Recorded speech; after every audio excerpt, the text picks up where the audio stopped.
Hello, everyone, and welcome. God bless you. Welcome to Christian Spiritual Ministries and our online program here. We're sharing here. We are very blessed, and as always, to have as a guest for our conversation together, our co-pastor for the Burlington Temple, our vice president and dean of studies for the Institute of Spiritual Studies, Reverend Orland Howard. Thank you for joining us, Reverend Howard. Thank you very much. Good to be here. Thank you. And Good. hello to our viewers.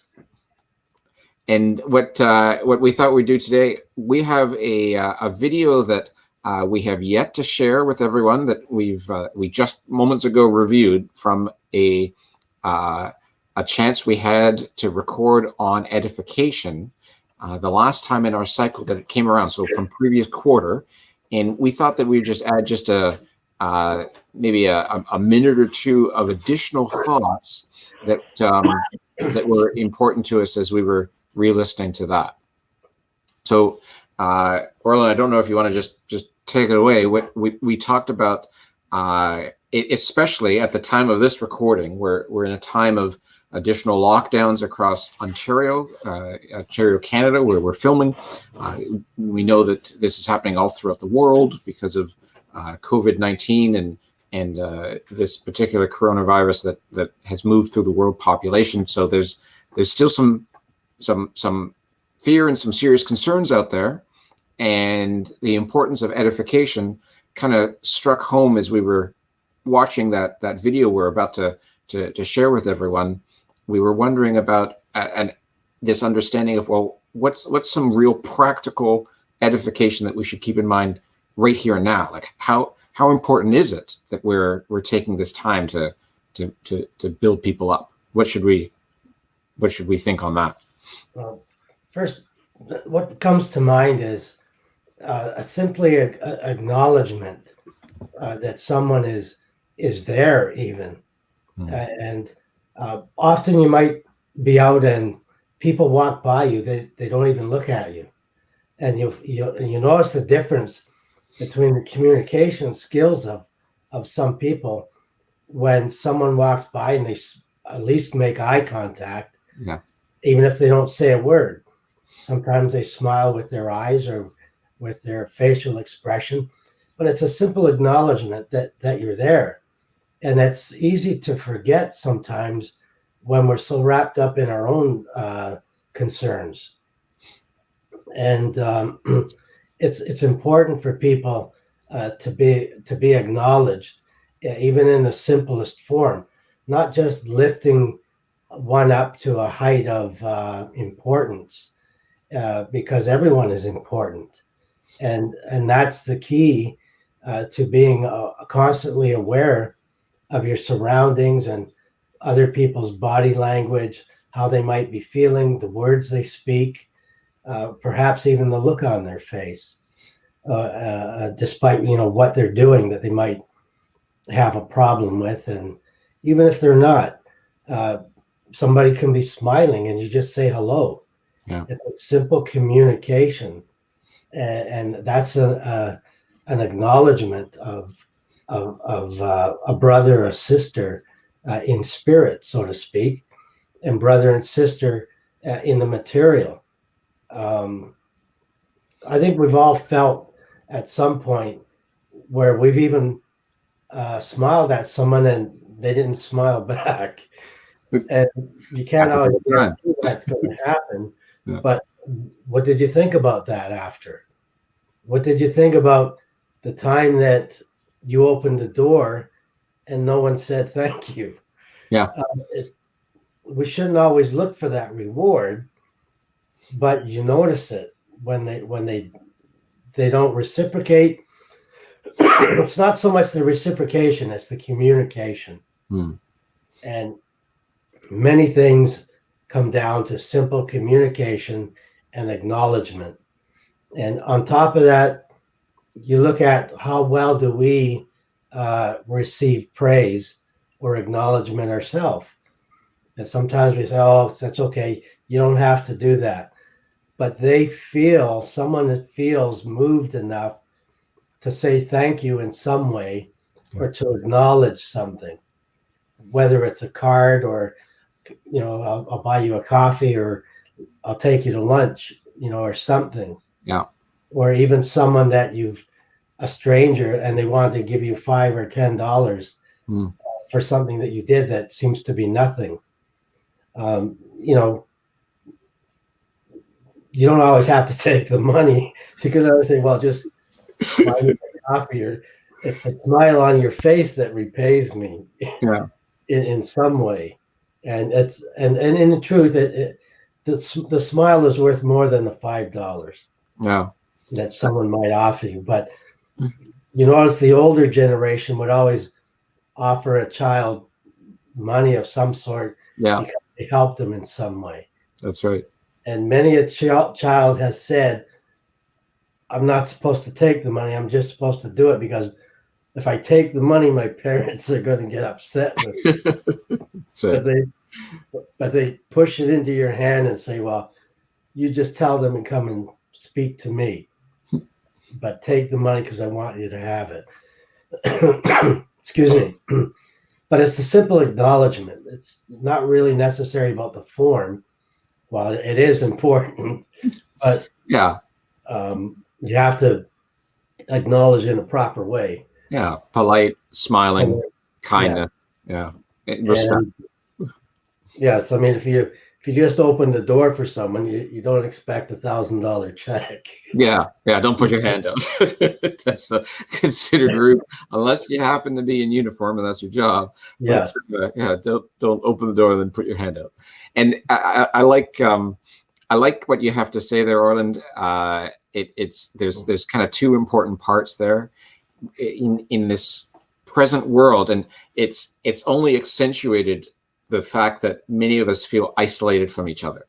And we now have physical masks on, but even though those hide our mouths and give us this maybe unconscious or maybe very conscious aversion to speaking, how much did that already exist before we started putting masks on our faces? How often did we walk down the street and not say hello? And so it's an important call for those two things you mentioned, to both be receptive to the kindness of others, because it edifies them, to give them a chance to do good, but also to do that good ourselves, to reach out, to be the one to initiate a hello, an act of kindness, an act of brotherly, sisterly support in times of just these micro blessings, if you will. There's these little needs that someone has. They drop something. The arms are full. They're in a hurry. There's these little needs that someone has, and we can have a little micro blessing where we can say, God bless you. Here's a helping hand. Here's a smile. Here's a hand at the door. Here are these little things. And so to be receptive of them when people present them to us. I don't recall the last time someone pressed money into my hands and insisted I take it, but I'm sure when it comes, I'll know what to do now. But also the wondrous chance to be that person ourselves. And it doesn't mean that we're pressing money in everybody's hands, but we're giving that micro blessing, that chance to say, hey, I recognize an opportunity to live by the word of God, to be that child of God, and I'm going to take that opportunity. And this time, this season in the world, and perhaps every season, but this season especially has brought into focus that incredible need. There are people that are hurting. The suicide rates are climbing, and we can do our part, not just in a grand scale of donation and outreach and effort, but in these micro blessings of kindness, of receiving the kindness of others, of hailing it when it happens, and of ourselves being that initiator of that kindness, of that love. Powerful. I'm glad that we took this moment to share that. Is there another thought that you wanted to add? Well, just that we're all children, and we're more familiar with the children that are smaller than us. That's right. Obviously their needs. Yeah. They're the children that need attention all the time. Yeah. And there are children that only need a little bit. excuse me, and both can be ignored either at the young age or at the older age. And we try to, as followers of Christ, to give in the proportion to their needs. Mm, And we can't do everything for them, but we can be helpful. that's right. And just remember that even today, just to acknowledge them, even if it's a simple thank you. Lastly, excuse me, I know when I've been in a few coffee outlets, people take their product and they go. They don't even say thank you. Mm, And again, I think that brings us back to partly because that's the way some people are, and a good portion because of the mask wearing of today. And I'll give credit to both sides, though. I've spoken to a number of people with masks on, and I couldn't hear what they were saying, right. Yeah. and I couldn't be heard. And I exaggerate my speaking up when I have a mask on, and sometimes, it's good to remember that, because we don't want to think that someone just doesn't want to acknowledge us. They may not even hear us. Mm, sure. And it's okay to say, can you repeat that? I didn't hear you because of the mask, Yeah. rather than stand there and look at them. So little things like that go a long way. Yeah. Goes a long way.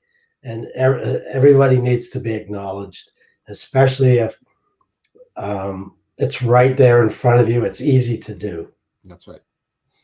That's right. And that's the and you in the video that we're going to share, think of it as part 2 to this video. Even though it was previously recorded, part 2, you highlight the Good Samaritan. And what's interesting about that is of all the when asked who's my neighbor, Jesus launches into that story of the Good Samaritan. And so, and who was neighbor to the man who fell among thieves? Well, the Good Samaritan was neighbor. And he says, go and do likewise. But what does that mean? Well, your neighbor, the person who you are supposed to bless, is that person in need in front of you right now. It's like, where's my mission? You're looking at it. In that in that moment, and I don't mean you and I, Roland. I mean in that moment. Although I guess in this moment we are each other's mission. But in that moment, when you're out in the world and you encounter someone, you're looking at your mission. You're looking at a moment to bless, to share, to uplift, to encourage, maybe just to smile and say hi, or to say thank you for the coffee. Have a great day. But whatever it is, you're in your moment. You're in your moment of mission. And so who's your neighbor? The next person you see. It's very good. One point I'd like to make too. I don't know if I made it before, but often Jesus uses people who aren't Hebrew. Yes. As in the Samaritans, the Good Samaritan, the Samaritan woman at the well. That's right. The centurion. And underlying that is not just that they're not Hebrew, it's our enemy as well. Not just people we're familiar with. But right. I like the way you put it. Our mission is in front of us. So mission on all the time. That's right. Yeah. Amen. Well, thank you so much, Roland.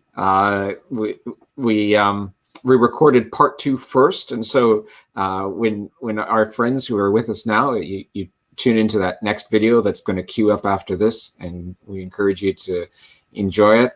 Certainly, remember, I can't express it enough, Roland. Thank you so much for your time. The way that you're able to share and give is much appreciated. And I say thank you on behalf of all of our listeners as well. So thank you for your time. It's my pleasure. I enjoy working with you, Walter.